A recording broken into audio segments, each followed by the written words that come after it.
রাষ্ট্রীয় গোপন নথি ফাঁস, জেল হতে পারে সার্জিস, হাসনাত, নাহিদদের। দেশ জুড়ে তোলপাড়। জুলাই সনদ বাতিল হলে আরেকটা জুলাই হবে বাংলাদেশের মাটিতে বললেন জামাতের আমির ডা শফিকুর রহমান। ড ইউনূসের পরে মামলা হচ্ছে ১১ দলীয় জোট নেতা মামুনুল হকের বিরুদ্ধে। শুরু হয়েছে মন্ত্রী ছাঁটাই, রুমিন ফারহানাকে গুরুত্বপূর্ণ পদে নিযুক্ত করল বিএনপি। এতক্ষণ শুনছিলেন শিরোনাম, এবার বিস্তারিত।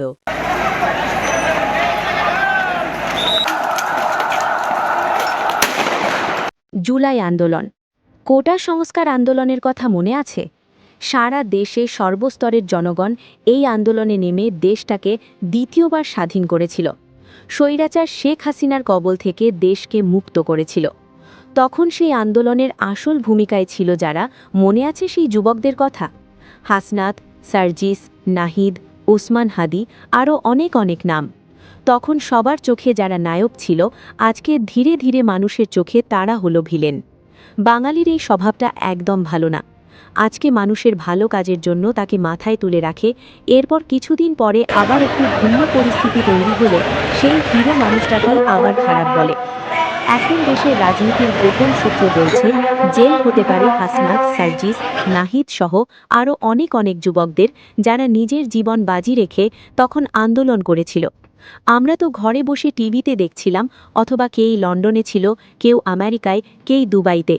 ঘরের কোণে থাকা অনেক মানুষ আজ বাহিরে বের হয়ে একটা ইলেকশন করে, ভোট ইঞ্জিনিয়ারিং করে এমপি মন্ত্রী হয়ে আজ আমরা দেশের মডল। যারা ভেবেছিলেন ৫ আগস্টের পর দেশ স্বাধীন হয়ে গেছে, আপনারা দ্বিতীয় স্বাধীনতা পেয়েছেন, এবার তারা একটু নড়ে চড়ে বসুন। আজকের 4টি ব্রেকিং নিউজ। ১, জুলাই জাতীয় সনদকে অবৈধ ঘোষণার নির্দেশনা চেয়ে করা রিটের শুনানি আগামী ১ মার্চ।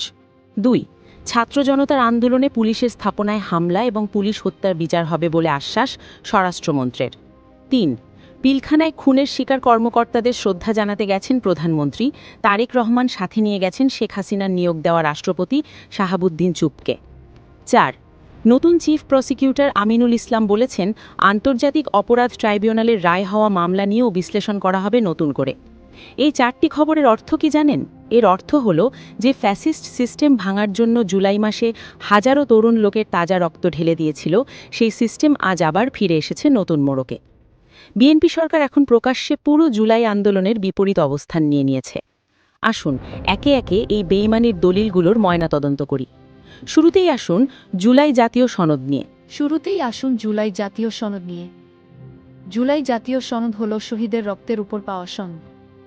সেই জুলাই সনদকে অবৈধ ঘোষণার নির্দেশনা চেয়ে যে রিট করা হয়েছে, সেই রিট বাতিল না করে, সেই রিট খারিজ না করে আগামী 1 মার্চ আবারও তার শুনানির দিন ধার্য করা হয়েছে। এর মানে কি? এর মানে হলো জুলাই সনদ আদালতে বাতিল হলেও হতে পারে। বিএনপি সেই ৯১-৯৬ আর ২০০৫ শর্ট এর মতো আবার 2026 সালেও ঠিক একই গাদ্দারি শুরু করেছে। জামাত এনসিপির প্রতি অনুরোধ, বিএনপিকে এই গাদ্দারিগুলো করতে দেন।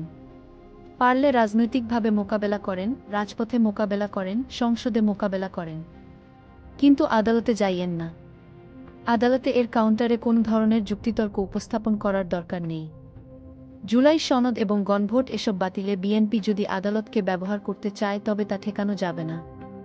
ঠেকানোর এই আইনি চেষ্টাটাই আসলে লজ্জাজনক, অপমানজনক।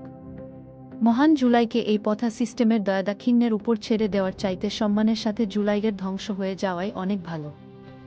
জামাতের আইনজীবী শিশির মনিরের উচিত বিএনপির দায়ের করা এই জুলাই সনদ এবং গণভোট বাতিলের উদ্যোগ আদালতে ডিফেন্ড করতে না যাওয়া।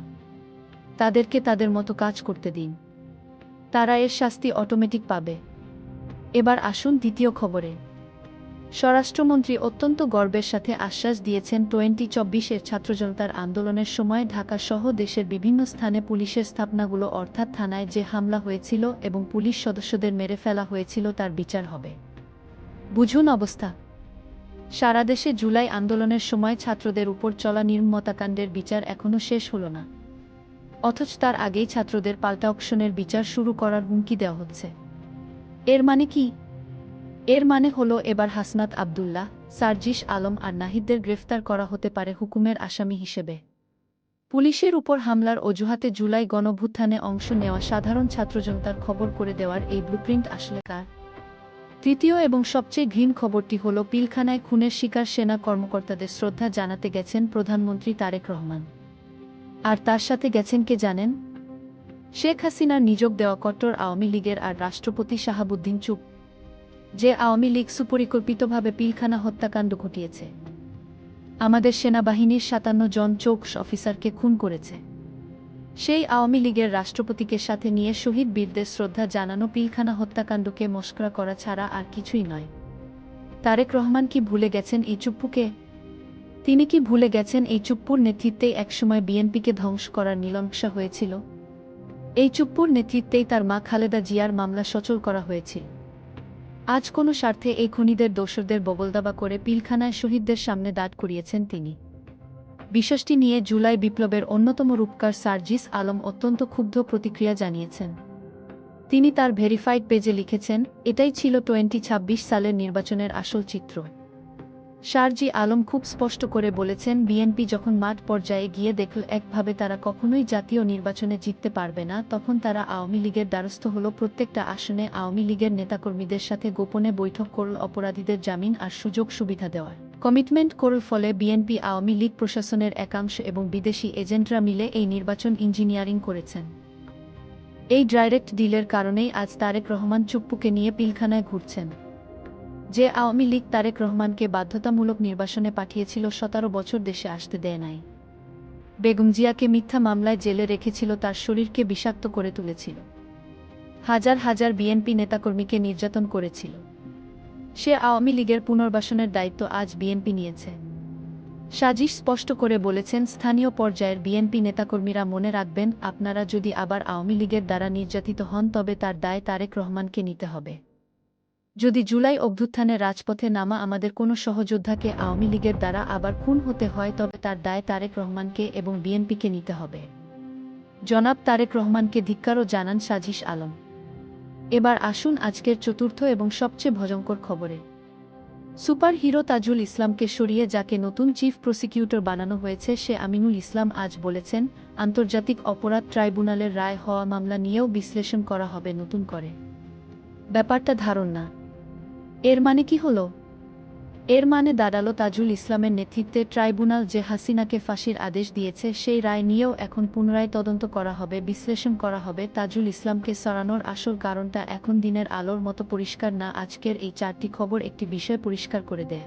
বিএনপি সরকার পুরো জুলাই আন্দোলনের বিপরীত অবস্থান নিয়েছে, বিপক্ষে অবস্থান নিয়েছে। তারা গণভোট বাতিল করতে চায়, তারা হাসনাত সার্জিদের গ্রেফতার করতে চায়, তারা চুপ্পুকে নিয়ে পিলখানায় যায়, আর তারা হাসিনার ফাঁসির আদেশ নিয়ে বিশ্লেষণ করতে চায় ক্ষমতার চেয়ে আরে বসার জন্য একটি দল কতটা অন্ধ এবং বেইমান হতে পারে। তারেক রহমানের এই বিএনপি তার জলযন্ত্র প্রমাণ। তারা জুলাইয়ের রক্ত মুছে দিয়ে সেখানে আওয়ামী লীগের সাথে সমঝোতার চুক্তিপত্র লিখছে। গ্রাম বাংলায় একটি খুব জনপ্রিয় প্রবাদ আছে, সুখে থাকলে ভূতে কিলায়। আজকের দিনের বাংলাদেশের রাজনীতিতে তারেক রহমান এবং বিএনপির অবস্থা ঠিক এমনই। সরকারটা আপনারা পেয়েছেন, মানুষ চেয়েছিল আপনারা ভালোভাবে দেশটা চালাবেন। সংসদে প্রধান বিরোধী দল হিসেবে বাংলাদেশ জামায়াতে ইসলামী